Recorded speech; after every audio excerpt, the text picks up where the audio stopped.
Bienvenue chez Média Littérature. Aujourd'hui, on se trouve pour voir la première partie d'une œuvre hyper connue. Il s'agit de la pièce théâtrale classique Phèdre. La pièce de théâtre Phèdre est créée par le dramaturge Jean Racine en 1677. C'est une tragédie du mouvement classique découpée en 5 actes et écrite en vers, dont les scènes se déroulent à Péloponnèse, île grecque. Les thèmes de cette pièce théâtrale, l'aveu, la fatalité de Vénus, la passion, l'amour interdit et l'amour coupable. Alors dans cette partie, on va concentrer sur le personnage de Phèdre.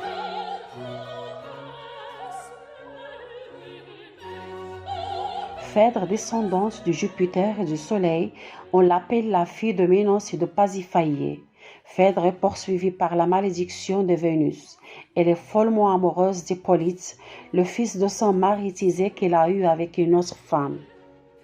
Phèdre lutte en vain contre cette passion incestueuse qui la conduit inéluctablement vers la mort.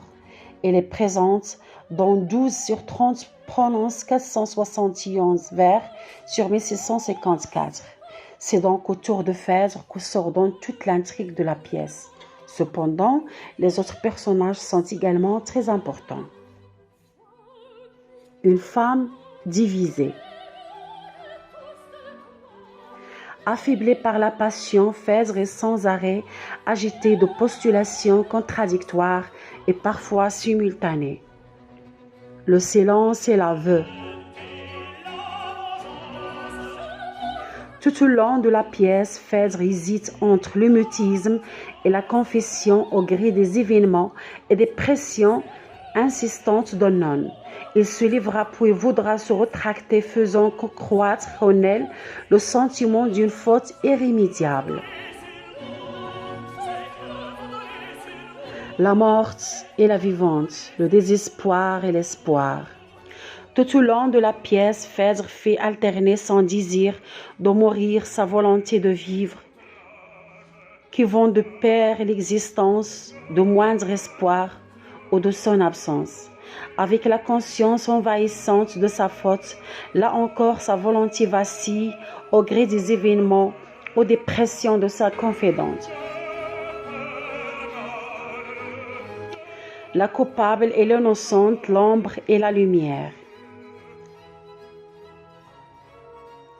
Phèdre est tiraillé entre son exigence de pureté et la faute qu'il habite. Cette dualité est le plus souvent traduite par les images symboliques de l'ombre et de la lumière. Phèdre se sent coupable des sentiments incestueux qu'il habite même s'ils n'ont pas été exposés à la clarté du jour. Consciente de l'énormité de son crime, elle en refuse cependant la responsabilité. La malédiction de Phèdre. La malédiction de Phèdre a une origine divine. Hélios, dieu du soleil et de la lumière, savait qu'Aphrodite, déesse de l'amour, trompait son mari Évastos, dieu du feu et des forgerons, avec Aris, dieu de la guerre. Hélios est le père de Pasiphae, qui est la mère de Phèdre. Hélios est maudit par la déesse de l'amour qui abat son trait vengeur sur toute la famille. Pourquoi Phèdre est innocente? Tout d'abord, nous allons montrer l'attitude innocente de Phèdre.